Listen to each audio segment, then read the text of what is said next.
Cinema രംഗത്തും trade union ഉണ്ടാക്കിയാലുള്ള സ്ഥിതി ആലോചിച്ചു നോക്കിയിട്ടുണ്ടോ?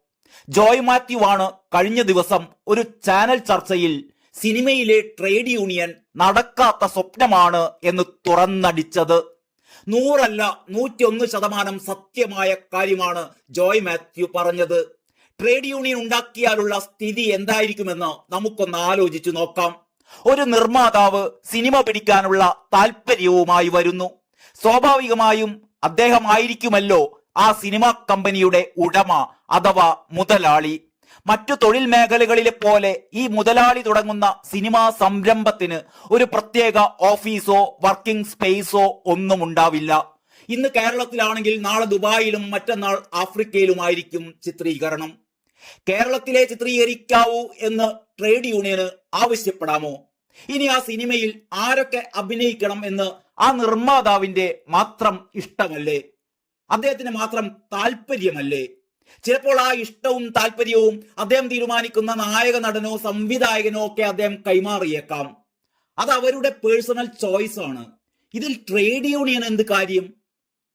ആ നായകനും ആ നായികക്കും ആ സംവിധായകനും മറ്റ് അഭിനേതാക്കൾക്കും ടെക്നീഷ്യൻസിനുമൊക്കെ എത്ര പ്രതിഫലം കൊടുക്കണമെന്നത് നിർമ്മാതാവും അദ്ദേഹം ചൂസ് ചെയ്യുന്നവരും തമ്മിലുള്ള ഇടപാടല്ലേ? ഇതിൽ ട്രേഡ് യൂണിയന് എന്ത് അവകാശമാണുള്ളത്? ഒരു അഭിനേതാവിന്റെ പെർഫോമൻസ് അത്ര പോരാ എന്ന് സംവിധായകനും നിർമ്മാതാവിനും തോന്നിയാൽ ആ അഭിനേതാവിനെ മാറ്റാൻ അവർക്ക് അവകാശമില്ലേ? അതിൽ ട്രേഡ് യൂണിയന് കൊടി പിടിക്കാനാവുമോ? ഇനി സിനിമാ സെറ്റിൽ എല്ലാവർക്കും ഒരേ ഭക്ഷണം നൽകണമെന്നും താമസിക്കാൻ ഒരേപോലത്തെ മുറികൾ നൽകണമെന്നും ട്രേഡ് യൂണിയൻ നേതാവിന് നിർബന്ധിക്കാൻ പറ്റുമോ? മണിക്കൂറിന് ലക്ഷങ്ങൾ അല്ലെങ്കിൽ കോടികൾ മൂല്യമുള്ള ഒരു താരത്തിന് ആ താരത്തിന്റെ ഇഷ്ടത്തിനനുസരിച്ച് ഭക്ഷണവും താമസവും ഒക്കെ ഒരുക്കേണ്ടേ? എത്ര ദിവസത്തേക്ക് വർക്കുണ്ടാകും എന്ന് തീരുമാനിക്കുന്നത് പോലും ആ സിനിമ നിർമ്മിക്കുന്നവരല്ലേ? ഒരു കഥാപാത്രത്തിന്റെ സീൻ അവസാന നിമിഷം വേണ്ടെന്ന് തോന്നിയാൽ സംവിധായകന് കട്ട് ചെയ്ത് ഒഴിവാക്കേണ്ടി വരും. അപ്പോൾ ട്രേഡ് യൂണിയനുകാർ കൊടി പിടിക്കുമോ? ഇതേപോലെ നിരവധിയായ കാര്യങ്ങളുണ്ട് സിനിമയിൽ. ഇതിൽ ട്രേഡ് യൂണിയൻ സിസ്റ്റം എങ്ങനെയാണ് നടപ്പിലാക്കാനാവുക എന്ന് മനസ്സിലാവുന്നില്ല. സിനിമ ഒരു ഭാഗ്യ പരീക്ഷണമാണ്. ഒരു പൈസ പോലും പ്രതിഫലം വേണ്ട എന്ന് പറഞ്ഞ് സിനിമയിൽ പ്രവർത്തിക്കാൻ വരുന്ന ആയിരങ്ങളുണ്ട്. അങ്ങനെ നിരവധിയായ വ്യത്യസ്തതകൾ. ചില സിനിമകൾ പാതി വഴിക്ക് വിവിധ കാരണങ്ങളാൽ മുടങ്ങിപ്പോയെന്നിരിക്കും. ഒരു നിർമ്മാതാവിന് തന്റെ സിനിമയിലെ മുഴുവൻ താരങ്ങളെയും ടെക്നീഷ്യൻസിനെയും അന്യ സംസ്ഥാനങ്ങളിൽ നിന്നോ അന്യ രാജ്യങ്ങളിൽ നിന്നോ പോലും ഇറക്കുമതി ചെയ്യാമല്ലോ. അവിടെ പോയും സിനിമ എടുക്കാമല്ലോ. പുതിയ സാങ്കേതിക വിദ്യകളുടെ കാലമാണ്. എന്റെ ചിത്രത്തിലെ നായികയെ AI അഥവാ ആർട്ടിഫിഷ്യൽ ഇന്റലിജൻസ് ഉപയോഗിച്ച് തയ്യാറാക്കാമെന്ന് പറഞ്ഞാൽ മറ്റു നായിക നടിമാർ കൊടി പിടിക്കുമോ? അവർ കേസ് കൊടുക്കുമോ? യൂണിയന് ഇടപെടാൻ പറ്റുമോ? ചുരുക്കി പറഞ്ഞാൽ സിനിമ എന്ന കലാരൂപം മറ്റൊരു തൊഴിലിടവുമായി ഒരു തരത്തിലും ചേർത്ത് വെക്കാവുന്ന ഒന്നല്ല. ഇതൊക്കെ സിനിമയിലുള്ളവർക്കും അല്ലാത്തവർക്കും ഒക്കെ അറിയാം. പക്ഷേ ആരും പറയില്ല. പക്ഷെ ജോയ് മാത്യു അതൊക്കെ തുറന്നു പറഞ്ഞു. ഇതൊക്കെ നടക്കാത്ത സ്വപ്നമാണ് എന്ന്.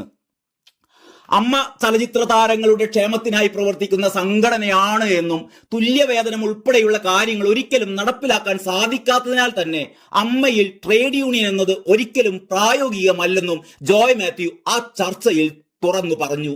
ട്രേഡ് യൂണിയൻ അല്ല, വെൽഫെയർ സംഘടന മാത്രമെന്ന് ബൈലോയിൽ തന്നെ പറയുന്ന സംഘടനയാണ് അമ്മ എന്നും വിപണി മൂല്യമുള്ള താരങ്ങൾക്കും ആളുകൾക്കും കൂടുതൽ പ്രതിഫലം ഉണ്ടാകുമെന്നും മനസ്സിലാക്കണമെന്നും ജോയ് മാത്യു പറഞ്ഞു. അതേസമയം ആരെങ്കിലും ട്രേഡ് യൂണിയനുമായി മുന്നോട്ട് പോകുന്നതിൽ ഒരു എതിർപ്പുമില്ല, അവർ ചെയ്തോട്ടെ. പക്ഷെ അമ്മ ട്രേഡ് യൂണിയൻ ഉണ്ടാക്കുക എന്നത് അസംഭാവ്യമായ കാര്യമാണ്. ജോയ് മാത്യു ആ ചർച്ചയിൽ തന്റെ നിലപാട് വ്യക്തമാക്കുകയുണ്ടായി. അമ്മയെ തകർക്കാൻ ആരും ശ്രമിക്കരുത് എന്നുകൂടി അദ്ദേഹം പറഞ്ഞു. സിനിമ ഒരു ഫാക്ടറിയോ ഒരു കമ്പനിയോ ഒന്നുമല്ലെന്ന് മനസ്സിലാക്കണം. നിർമ്മാതാവ് ഒരു സിനിമ ഉണ്ടാക്കുന്നത് അത് നല്ല രീതിയിൽ വിറ്റഴിക്കാനാണ്. ഒരു സിനിമ പുറത്തിറക്കാൻ വേണ്ടി ഉണ്ടാക്കുന്ന താൽക്കാലിക സംവിധാനം മാത്രമാണ് സിനിമാ നിർമ്മാണം.